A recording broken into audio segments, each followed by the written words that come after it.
Next is Nicki Aitken from the Oak Development Trust.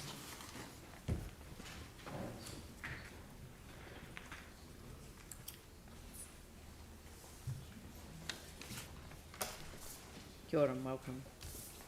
Tēnā koutou katoa. Thank you for inviting me to share here today. Yes, I'm representing Oak Development Trust. We work in the Riccarton community and we're really passionate that you reconsider the decommissioning of Whanganui swimming pool in your long-term plan. We believe it's essential for the well-being of the people who live in this community. We see that Riccarton is a place of increasing population and diminishing services, and we had a bit of a think of what's been happening in our area lately. We've seen lots of building going on, but we've seen lots of services move. Squashways clubs moved 18 months ago. The New Zealand Institute of Sport has moved to the central city this year. Reway Alley Language Schools moved to Ireland this year. There was a volunteer library that used to use the premises of the council building. With the new rebuild that we had of that, that's closed. Upper Riccarton, the War Memorial Library's also closed, and I can name a whole lot of other services that have just disappeared in the last few years. But there's a whole lot more population coming into our area, and we don't want to lose the swimming pool. It's a really useful asset, and you know, we just need to keep these things. And also, I'm sure you're all aware of the statistics that have come out with Riccarton being the second most deprived area in Christchurch. That was no surprise to me. I work with a lot of these people. I see these things, and I actually looked at the graph that was in the Star paper on April the 22nd, and I looked at the numbers, and I'm sure you're all aware the graph goes 9 to 10 is the highest level. I looked at the numbers for 7 to 8 of the 3 areas, and Riccarton, if you put those two numbers together, Riccarton is actually 64% deprived. You know, that's really, really high. That's 2 and 3 people, and I just go, you want to take another thing from this area? Please reconsider. The pool is an important place for people to go for their health and well-being. You know, it's great to be able to get out and exercise locally. These people don't have lots of resources. They can't necessarily jump in their car and go to another suburb. Bus fares can be very expensive. It's also time-wise very costly if you have to go on a bus, because often it's not direct. And I just really feel that, yeah, can we not just save this resource? You know, as I look and I hear a lot of people say the only thing sometimes that we can do in Riccarton is go to that wonderful big mall, and it's great, it's a great asset, but we need more than a mall to keep Riccarton alive.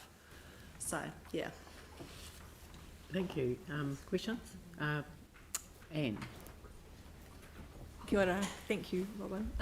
In your 4 years that you've been there, what have you noticed? What is the, in terms of the use of the pool, what communities are using it mostly, do you see? There's a lot of school children use the pool. I know Whanganui School use it to teach their kids to swim, and I just kind of wonder whether some of those families would give their kids private lessons. So there's that. I know there's a small Muslim community that use it, and they love it because it is a bit smaller and it's private. You know, some of the bigger pools, they're wonderful, but they don't have that privacy.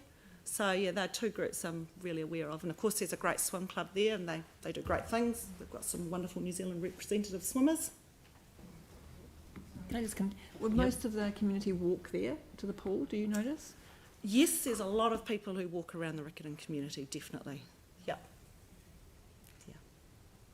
Yeah. Yanni?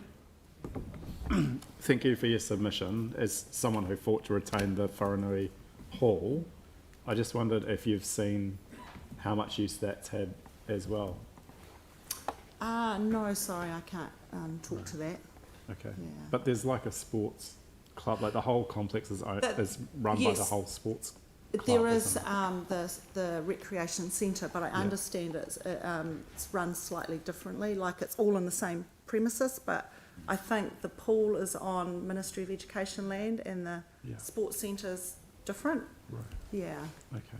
But just in terms of the metro sports, do you think it's too far away for people to use? And do you think we need to kind of think about how we enable, I guess, people, given that it's, you know, a really expensive building, look at programs to also enable people from places like Riccarton to get there?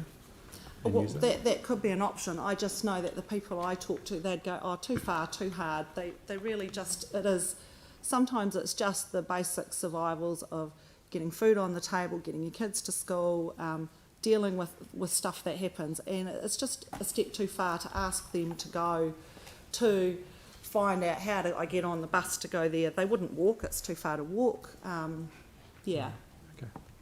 So just, I'm passionate about it. And there's a lot of migrants in the community. You know, that's a challenge for them. They're often here for a short time, sometimes it's study, and so they learn their own community, but then to have to learn where things are in another community, they don't even know sometimes that these resources are around, and it's lovely just to be able to talk to them and help them to see, look, did you know this is here, this is here, this is here, and it's local and it's easy to get to.